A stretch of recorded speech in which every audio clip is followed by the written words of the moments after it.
Shackleton was a leader who was made, not born, and he was made in very large part by two previous expeditions that he had made to Antarctica under two different sets of circumstances. The first was at the early turn of the century, the 19th into the 20th century. He, under the command of Robert Falcon Scott, a well-known British naval commander, he and several other men traveled to the Antarctic continent in an attempt to be the first team of men to discover the South Pole. That voyage taught Shackleton a lot about what weak leadership looked like. Scott was weak. He was indecisive. He was insecure. He wanted his men to like him more than he wanted to achieve his mission, which included, very importantly, the safety of his men. So Shackleton learned a lot about what great leadership was not, reminding all of us that we can learn from other individuals as we make ourselves into good leaders, partly by negative example. The second voyage that very much affected the making of Ernest Shackleton was a voyage that he himself captained. It was an amazing journey, and Shackleton and his small team got close to the pole, the closest that any group had ever gotten, 97 miles north, when Shackleton realized that his men were too weak to complete the trip to the South Pole and get back safely. And so he turned away, a wrenching decision. And as he said later to his wife, better a live donkey than a dead lion. So there he learned the critical importance of looking out for the safety of his men and of looking ahead from what would it cost him and his men, even though they'd get to the South Pole, if they never got back.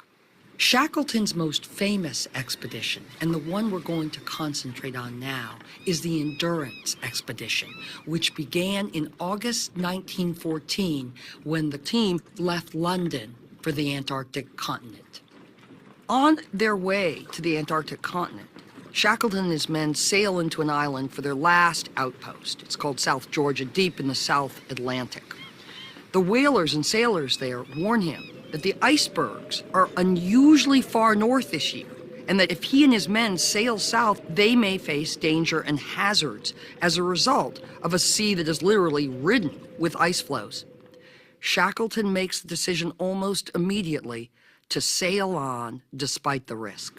By January 1915, they can see the Antarctic coast. It's about 80 miles away. And then ice forms around the ship. Big bergs form around the ship and lock together like a vise.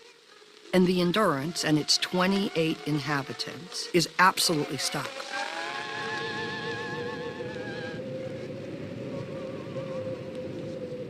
And suddenly, everything is very different. And the mission, walk across the Antarctic continent, is now up for grabs. And last but not least, it's summer, the days are long, and the men who are supposed to be setting up base camp and getting ready for this astounding expedition are confronted with endless time and all that that might mean.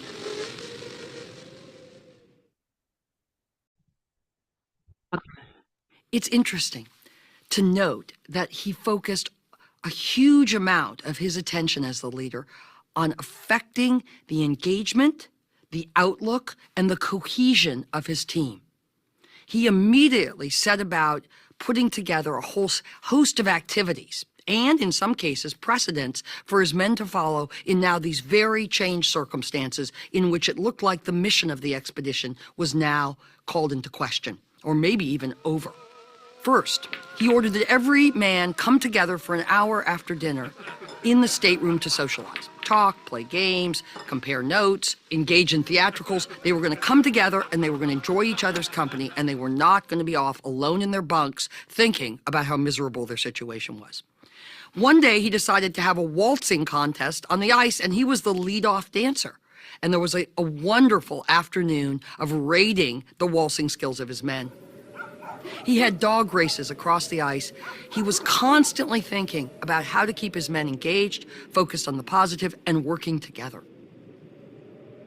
Some of this was an attempt, right, that wouldn't have been lost on his men to keep the hours, now long days, because we're in the middle of the Southern Hemisphere summer, keep the days filled, keep the men from having too much time on their hands. But most of it was about something even more important.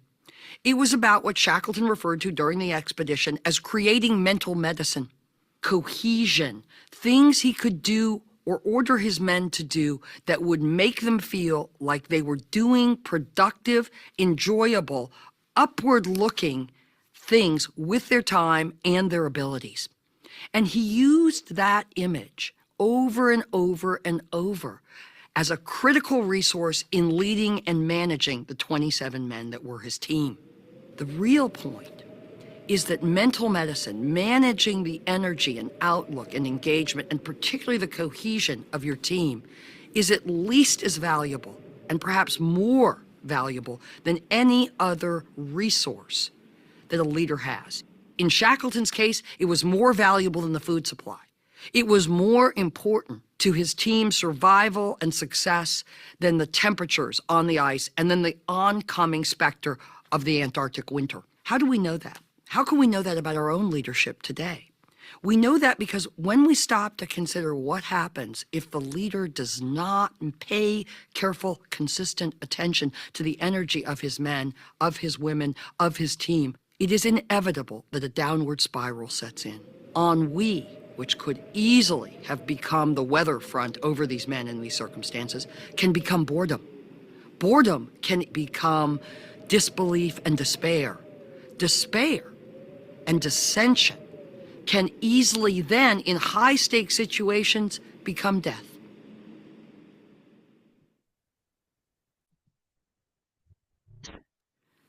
Let's picture Ernest Shackleton. The ship is stuck in the ice.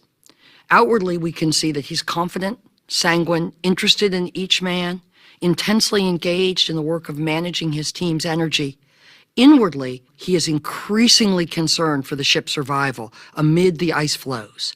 Because what's happening beginning in our summer, the winter now, in the southern hemisphere, say June 1915, is that Weiss, those big icebergs in which the ship is stuck, are slowly beginning to crush the ship. The men are still living on the ship, but they can hear the timbers starting to be strained. By August 1915, the ship is visibly foundering because the ice has it so tightly locked that it's now at about a 50-degree angle with the flat surface of the ice. Shackleton is making plans to have the men abandon ship. At the same time, winter is arriving. The days are getting darker, temperatures are plummeting, and the ship keeps getting buffeted by that Weiss. Shackleton tells a couple of confidants in midwinter that what the ice gets, the ice keeps. Meaning, if the ship is damaged further, they will have to abandon it, and it will eventually be claimed by the sea and by the ice. He's worried, and he paces the ice, trying to think about not the original mission, how are we going to walk across the continent, but how? If we lose the ship, and it looks increasingly likely that they will, how will my men survive, and how will I lead them to survival? And most important in that context, how will I help them believe they can survive? His men don't see that during the course of the day. He's confident, he's doing the daily things, he's managing and leading all the time, but he's nervous. The men abandon the ship in September 1915. They put up tents, they take the lifeboats, they grab all the resources, food, stores that they can from the now cracking, very damaged ship. And the ship is left, mast broken, there, as the men begin to make a kind of crude camp. They live there for 2 months, and in November 1915, one day, Shackleton says, "She's going, boys!" And the men watch as in 9 hours, the Endurance slides through the ice, and the ice closes over. There is literally no line on the horizon for anyone, including Ernest Shackleton, to see. That night, in his diary, he writes, "The Endurance sank today. I cannot write about it."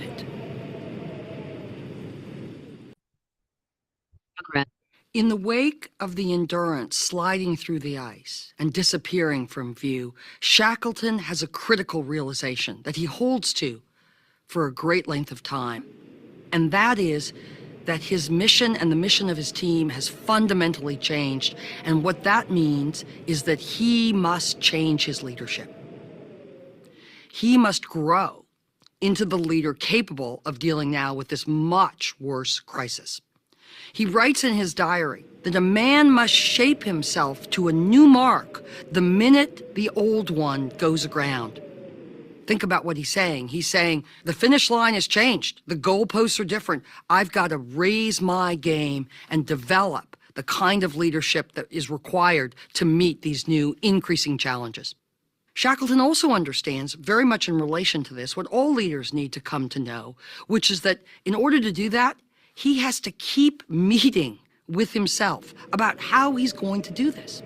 Because one thing is very, very obvious to him, and that is, I may not know as the leader exactly how we're going to steer toward the new mission. Shackleton wants his men to survive, but he doesn't know step by step exactly how he's going to do that. And the turbulence and volatility of his circumstances make that almost impossible.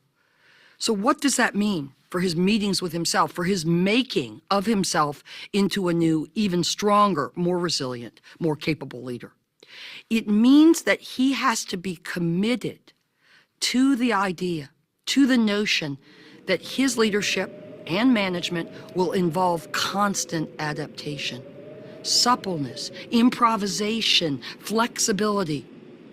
He will maintain his abiding, deep commitment to the mission. I will get them all home alive.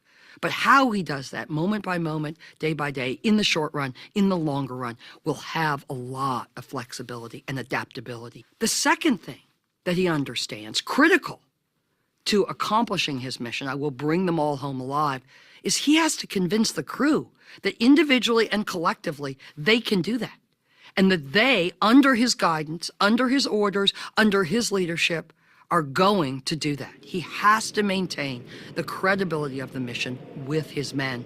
At the same time, he's juggling, like all leaders, a number of balls in the air at all times. He has to continue to manage the energy of the men.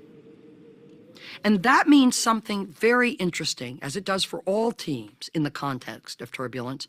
That means he also has to manage the people that are potentially disruptors, potentially great doubters, potentially capable of spreading doubt and dissension and negativity.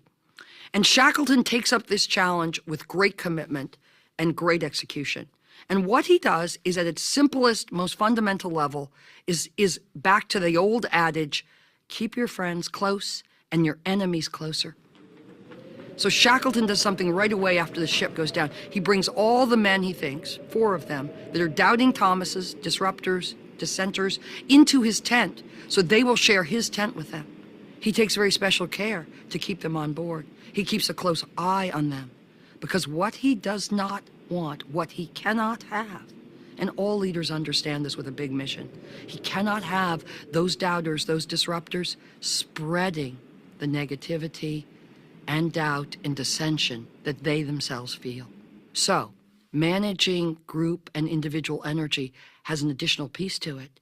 You have to make sure that the enemies of the change, of the mission, of the great achievement are managed so that they do not in any way take the mission off course.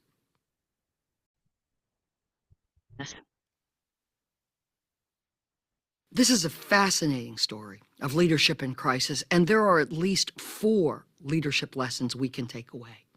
First, Ernest Shackleton was simply brilliant at toggling seamlessly between day-to-day management and leading the mission. What do we mean by that? We mean that he could easily, at 1 minute, be dealing with daily tasks, kill seals to feed the men, adjust the duty roster. At the same time, he can easily quickly move to what do we need to do today, tomorrow, next week to get the men home safely. So he moved easily between daily management and the larger mission and what was needed to accomplish it. Second, Shackleton was exemplary in assuming full responsibility for both the situation that he and his men found themselves in and for continually trying with every adaptable tool he could find to improve that situation. So he owned that, his men knew he owned that, and that was partly why they trusted him and believed in him as he tried to instill their sense of will to do what they knew they must. Third, Shackleton had the discipline, and this is very important today for leaders, to continuously, relentlessly face forward. He made mistakes like all of us, but Shackleton never got stuck in endlessly replaying the tape of past errors. Instead, he would learn quickly from what hadn't worked and then force himself and his men to look to the future. So that relentless forward-facing posture was really important as a leadership lesson. And fourth, and maybe just the most important, is that he was absolutely visionary in the humanity in which he exercised his leadership. He knew the power of orders and line and chains of command, but he really mostly led and managed through the spirit of caring for each of his individual men. He understood that literally the feeding and watering of them and the emotional support and respect for each of those men and his men as a group was absolutely at the core of everything he did as a leader.